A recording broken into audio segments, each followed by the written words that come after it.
Welcome back to KSPAA. Yes, I'm doing another one of these. It's one of my guilty pleasures. Last episode, we left off after our first orbital mission. We got some well-needed science. This one, I'm going to shoot for the stars. Well, not really. I'm going to shoot for the moon. And that's spelled M-U with the two dots over it, N.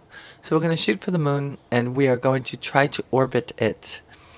And I only say it that way because I've never landed on the moon on Mission 3, ever.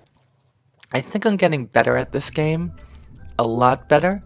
So what we're going to do is start off by making my moon ship.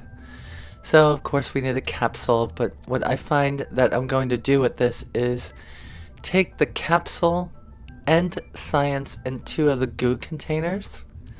And you're going to watch this in 2x time. So my main issue in the past has been Delta V. It's not that I haven't had a lot of Delta V in my ships. I've always had enough. My issue is I just don't know how to fly the ships yet.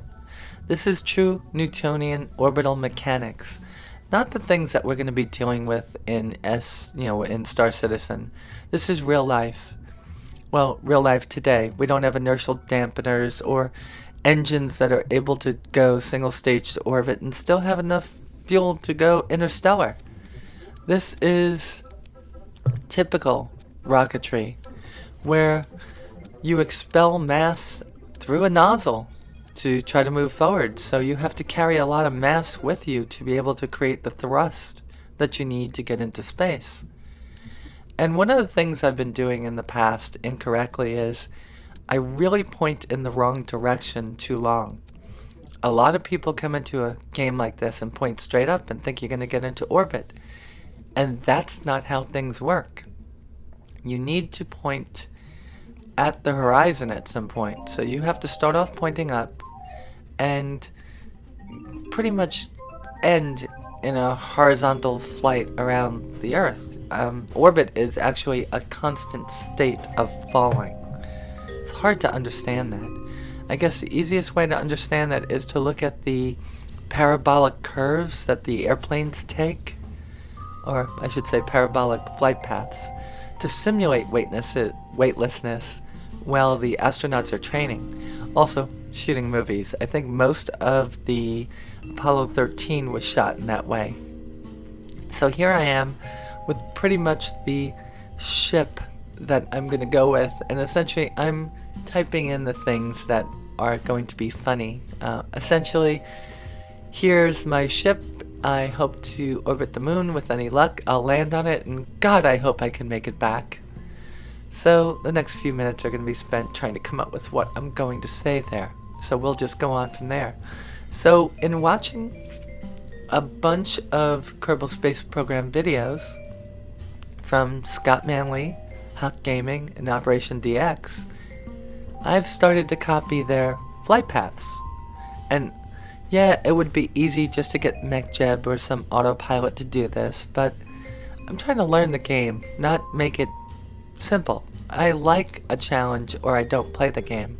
So far, I picked this one up in the spring sale or maybe the summer sale, and I'm still going with it. And the original intention was it was for my 12-year-old son.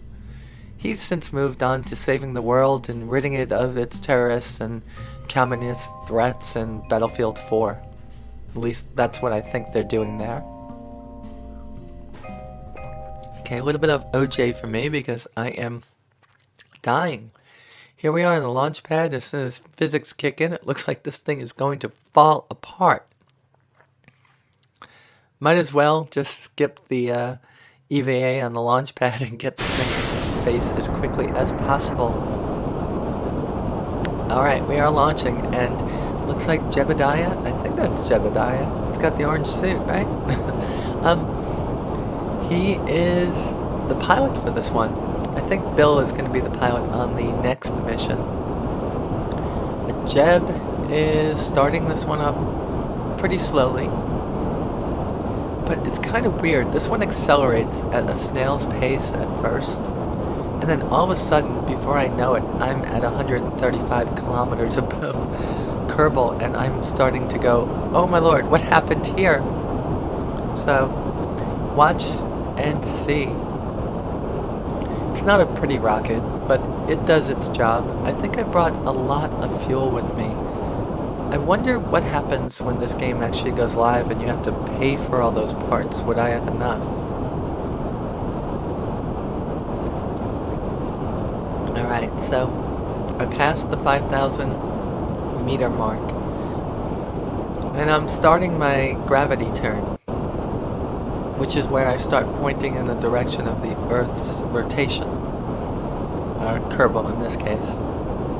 And that's where I'm going to start picking up orbital velocity. Before it was just velocity going straight up. And what goes up must come down. So as you go up, you just keep on pointing down. And because the fins I have really have no aerodynamic surfaces, I'm picking up a lot of rotation from the speed and the turn. It's called torque. Anytime you turn anything that has aerodynamics, you get a little bit of torque, a little bit of rotation in a different direction. Alright, doing that gravity turn, trying to get it down to the horizon, but you'll see I'm turning just a little bit, or I should say rotating. I've got to set that rotation back. Why? Because I'm trying to keep this in equatorial orbit, so it's in the same plane as the moon. We shed the extra stages there. I'm going to quickly look at the map here in just a second. There we are. And I'm going to find out, oh, I'm really far up. Usually I shoot for right around 100 kilometers. Space in Kerbal Space Program begins at 70 kilometers, so you get out of the atmospheric friction area. Or I should say atmospheric effects.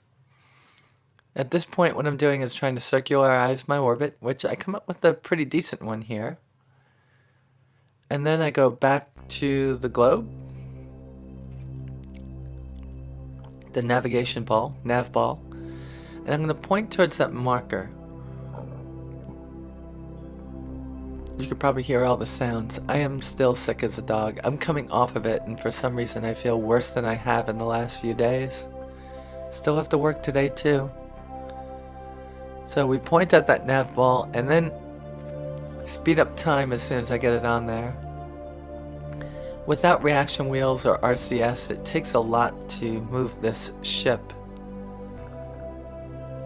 It's amazing how the science that they give you in the beginning is so like against what you would normally have, right?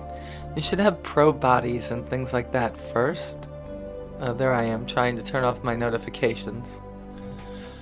But you know, you should have probe bodies first and be able to do unmanned missions and work up to the manned missions in this game, but they do it opposite. They give you like a capsule and, you know, rockets and fuel tanks and no RCS, no wheels. It's the Kerbin's technology tree is totally opposite of what you would have in any kind of real society, I guess. Here we go. We're getting our science, and I'm finding that a lot of this I just gotta keep or get rid of. I think I rid myself of this because I want to bring back as much science as I can, but once I use that science module, it's done.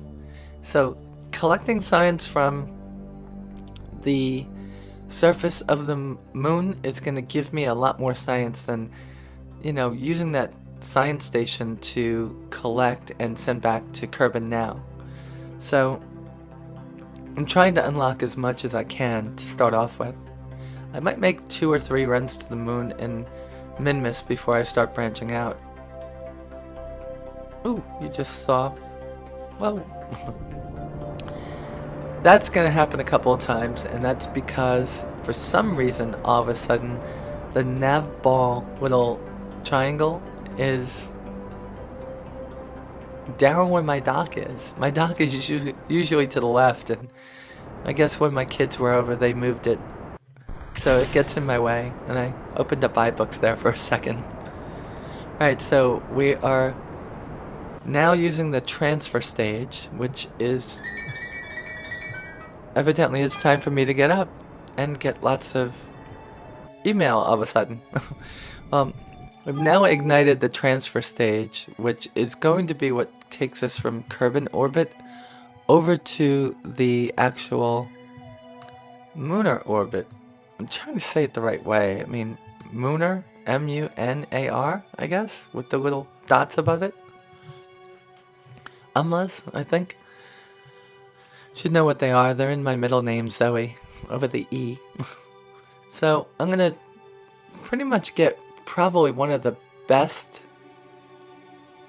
insertions that I've ever had in to Lunar orbit.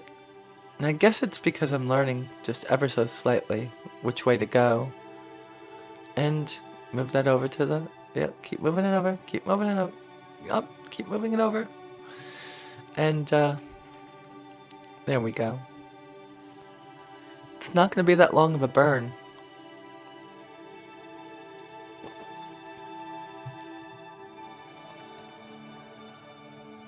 I have a feeling there's going to be a lot of post-processing in this voiceover. Well, maybe not. I'll leave the little beeps and stuff in there for a little bit more excitement. So, I've got my maneuvering node set up, and I'm going to start pushing the keys to make my time go forward. Come on, let's time accelerate already post, well, I should say past Nikki. Let's go.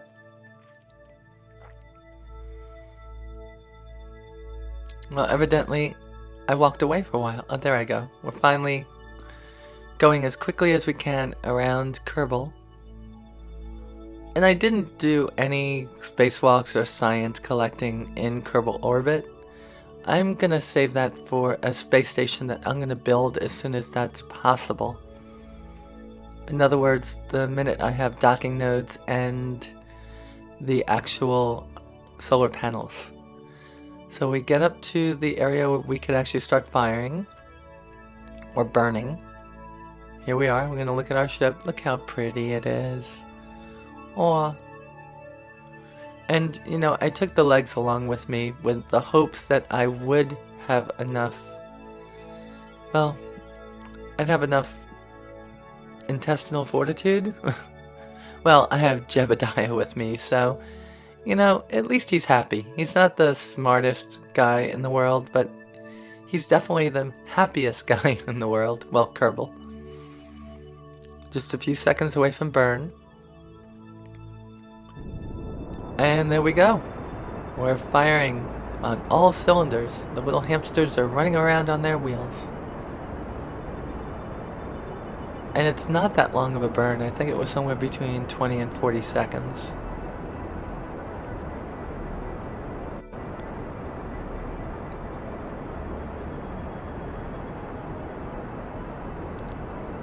In case you weren't watching, while I was like putting this into orbit, I made sure that I separated the main stage before I actually made orbit. And the reason for that was, if you keep on leaving debris in orbit, and yes, you can go to the Space Center and delete it all, which is kind of unrealistic, right? We can't just sit in NASA in one of the tracking stations and hit a button and delete those things flying around up there. But it gets kind of dangerous when you start having all these missions and you have junk flying around Kerbal or the moon, and you're trying to obtain orbit, and all of a sudden there in your orbit is a big giant tank you left up there. So I set up all my tanks into a suborbital trajectory. That way they'll fall back to the planet Kerbin, hopefully into the water, not onto one of the non-existent cities. And, you know, just disappear so they don't cause any damage. So far, the first 3 missions, that's been good. So I've got my encounter with the moon. I think it's right around 20 kilometers. I lower that to 15, I believe, because the least amount of distance you fall from orbit to the moon, the less fuel that you'll use. Of course, you have to stop quicker, but I've got an engine that's set up for landing and taking off on the moon. The only problem is I have a tall ship with a small base, leg base, meaning how much area the legs actually take up. So what happens is, like, whenever you try to land something tall with a not that wide of a leg base, you're going to get it to a point where it might just fall over. And that's happened to me with a couple of the early landers that you get to build in the this version of the game. This is 0.23.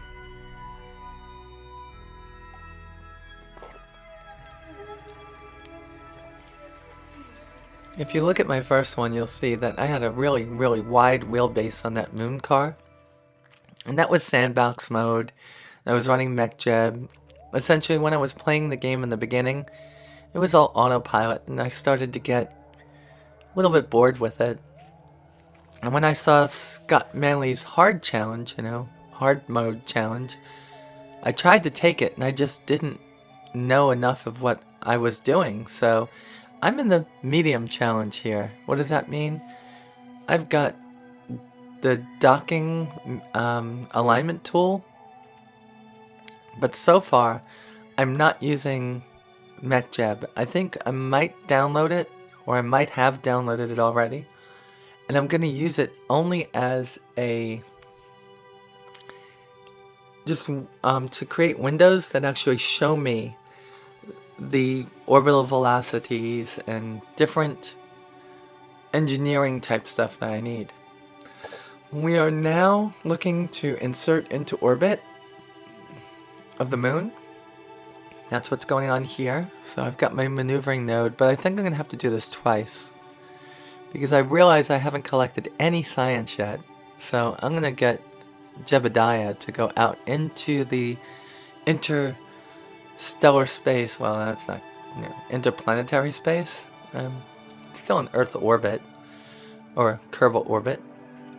I'm going to get him to go outside and just look around, get some science. And here we go. He gets his crew report, and he's going to just send that one right back because he can. And I've got some batteries on here, so I should be fine. I'm not wasting electricity like I normally do. And I get him out. And get him in. And I'm going to send that one off too. And I think those are the only two I'm going to send. You can see all the comments coming through in the RSI community forums up there. I gotta go into Do Not Disturb mode. Of course, whenever you get out and back in, whatever maneuvering node you set up is gone. So even though I had this maneuvering node all set up and ready to go, I've got to do it again. See? Because I got out and in, and I forgot. Yeah. Kerbal Space Program Universe computers do not have non-volatile RAM. Evidently, every time you walk away from the computer, it forgot what it had in it before. So we are going to go and speed up time, because we can do that in this world. Instead of taking days, it takes minutes to get into orbit. And we are going to pull this little tin can into an orbit around the moon. And we are there. There we are. Almost to the right spot. Look how beautiful that is.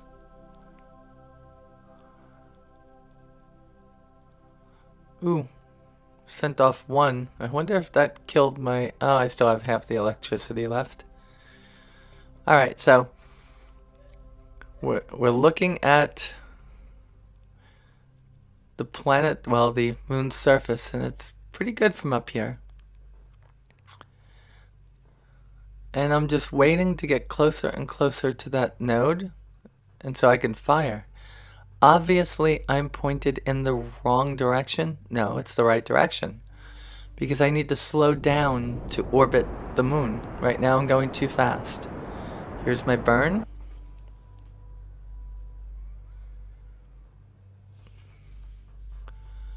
And it almost gets me down. And there's my first piece of debris that's going to be staying around in orbit of the moon. And there we go. We have a almost perfect, and we're going to clean it up on the other side, on the dark side of the moon.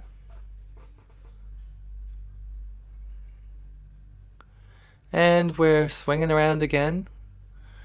And in just a few minutes, we're going to start well, I make a decision, go or no go. And Gene Kerman, back at Mission Control, says, you know what, Jeb? You're the man for the job. You're going to land on the moon. You got our approval. So at some point over here on the dark side of the moon, Jebediah just adds a little bit of power to make the orbit circular. Waiting. Come on, Jeb. What are you making us wait for? And Jeb gets that and circularizes the orbit. And now as he comes around to the day side, and that's almost perfectly, oh look at that, it's almost a perfect concentric circle. Alright, so he's going to come around to the day side now. And of course we could barely see him in the dark because Kerbals have not invented lights yet. Little tiny green lights and red lights, but not white light. He's out, he gets his little EVA report from high above, well not high, just low in lunar orbit. Landing legs are now extended. You see what I mean? It's a tall ship and the legs don't reach out far enough, so when you land, this thing could go over. Rather easy. So here's where we're going to try to land. Anywhere. In reality, what I tried to do is put it down just on this side of that big crater. And if you ask why, it's trying to find flat zones. Ever since 0.21 or 2.2, when they resurfaced the moon, there's a lot of peaks and valleys and hills on the moon, just like there is on the real one. That's why they had to put down where they did in the 4 to 6, what's 11, 12, 14, 15, 11, 12, 14, 15, 16, 17, 6, so 12 people landed on the moon? Is that right? Well, they had to find flat areas that had a lot of flat, surface to land on. And in this case, a lot of times I don't have a map of the moon and know where to land. I just kind of eye it when I go there. I don't go there and say, I'm going to land on this area. And that's what they had done in the actual Apollo missions. They knew exactly where their primary and backup landing sites were.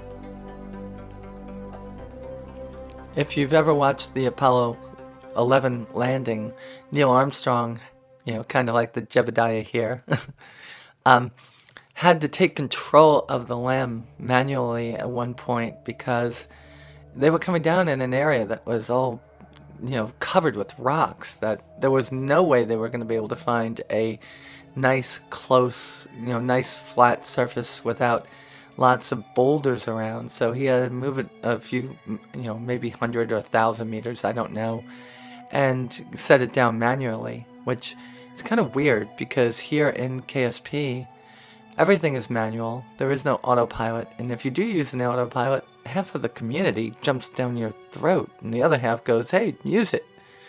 I think that this game should be played any way you want. However you have fun in it, that's the way you should play it. So we're falling towards the moon. And at some point I say, you know what, let me waste some fuel. So I start burning just to slow down because we're going like 500 meters a second. And the only thing that landing on the moon at that speed is going to accomplish is making for a very wide scatter pattern of Kerbal Space Program parts everywhere. And no Jebediah. Actually, that might be so fast that everything vaporizes. So I start slowing down a little bit earlier. I hate waiting. Waiting. So initially I thought I was going to land on the front side of that crater.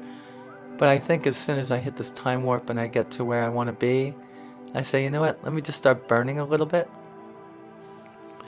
And I burned through about 66% of the fuel on this ship. The beauty of everything is, it doesn't take a lot of fuel at all to get into orbit on the moon, because there is no atmosphere. You could orbit the moon just above 6,000 meters, I believe. That puts you higher than the highest hills you might hit. And then when you get on the Kerbal side of the moon, you just fire your engines in a retrograde to the Earth, to the Kerbal, and you slow down and get closer and closer to Kerbal until you actually enter the atmosphere. Well, I should say your trajectory does. So you see me coming in little by little, trying to lower that speed. And I keep going inside and out, which is why you hear the music start and stop and start and stop and start and stop.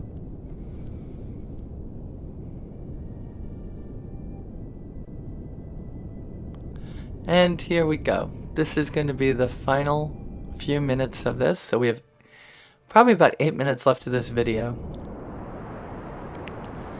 Firing our engines to try to slow down.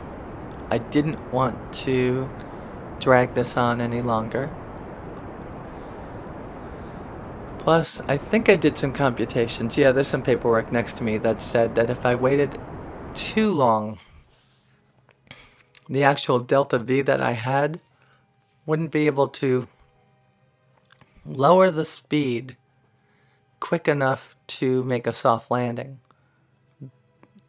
based on the trajectory that I was going at, because I was going to start hitting some higher areas over ahead of us. I wind up having a nice semi-flat area to land in this way too. So at this point, what you do is you just start falling to the moon little by little. And as you do, you'll notice that your retrograde marker starts to point up towards the sky, or whatever you want to say, up towards the stars, to the point where you're 90 degrees perpendicular to the surface. So, it's a typical ballistic trajectory that you're coming in on, little by little, firing the engine, little by little slowing down, and getting to the point where you're actually going to be falling straight down towards the moon's surface. We're landing in a semi-shadowed area, and this is an area that is going to be getting darker, I believe. Is it lighter or darker? Oh, lighter, because the light is in front of it. And I did this only because I wanted a smoother area to land in, and I wanted to get down faster. So here we come in at 5,000 meters. And there is no radar altimeter, so you never know how high above the surface you are. Even on the Eagle, the Apollo 11 lunar module, there was a Doppler radar that would tell them how high they were above the surface. That needs to be added into the game somewhere, and I know there are mods that do that, but it should be part of the game. It's not a cheat knowing how high above the ground you are. Even in the airplanes I fly, you know that.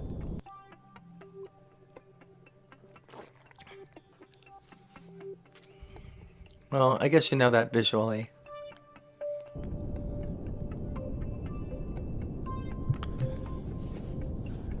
So we continue down our way, burning little by little.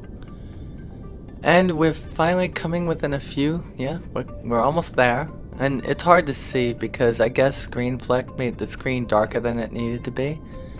We're getting there, almost there, almost there. Burning little by little.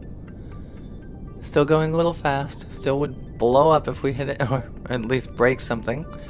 Down below 10 now. We probably survived this landing at this point.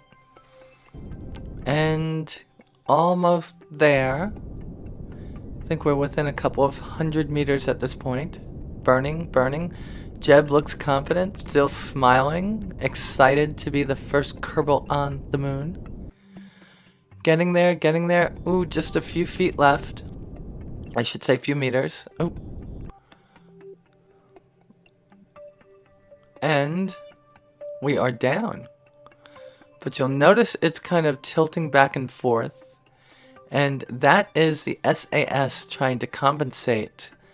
And I almost roll over until I realize that's what's going on, turn off the SAS, and I right myself. I should say Jebediah rights himself. So I turn off the engine because I have had incidents before where I've been on the moon and accidentally hit the shift key and bam, I was up in the air again. So I always turn off the engine when I'm down. So I'm collecting all the science I can right off the bat. I got it all and I'm storing it away. So there's a couple hundred science right there. And of course, Jeb's going to get his crew report. And we're not sending anything back because I don't want to. Jeb forgets to put on his RCS pack and falls to the ground. Well, turn it on. And happily, Jeb is running around the moon right now and he's going to plant a flag. And call it Jeb's Rim because we landed right on the rim of a small crater. And here we came, the first Kerbals to land on the moon. They came for all Kerbal kind.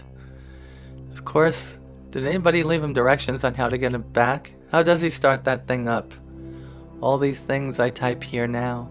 So we've made our first trip to the moon, and we've made it here. And in the next episode, we're going to try to find out if Jeb has the right stuff to make it back home.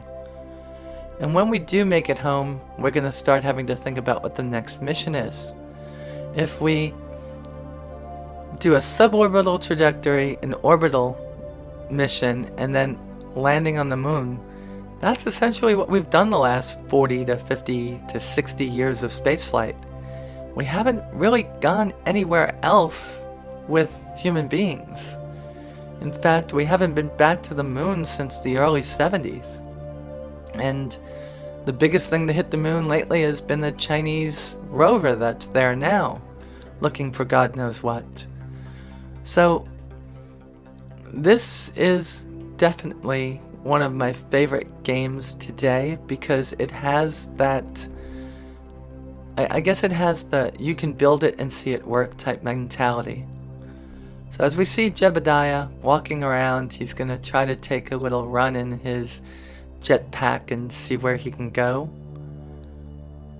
Quickly realizes there's nothing up there. Not a tree, not a rock, nothing. So he's just going to decide to go back towards his ship. Come on, back towards your ship. Go on, Jeb. Go back. Radiation. So Jeb's going to get back to the ship and take a nap and get ready for the mission home. And we will talk about that one next week, I hope. Until then, this is Nikki Batgirl D'Angelo signing off. I'm going to let you watch just the last couple of seconds on your own as Jeb flies into his ship. Yeah, he actually flies into it. Actually hits it pretty hard. I'm sure he's gonna have a little bruise there. But we shall see.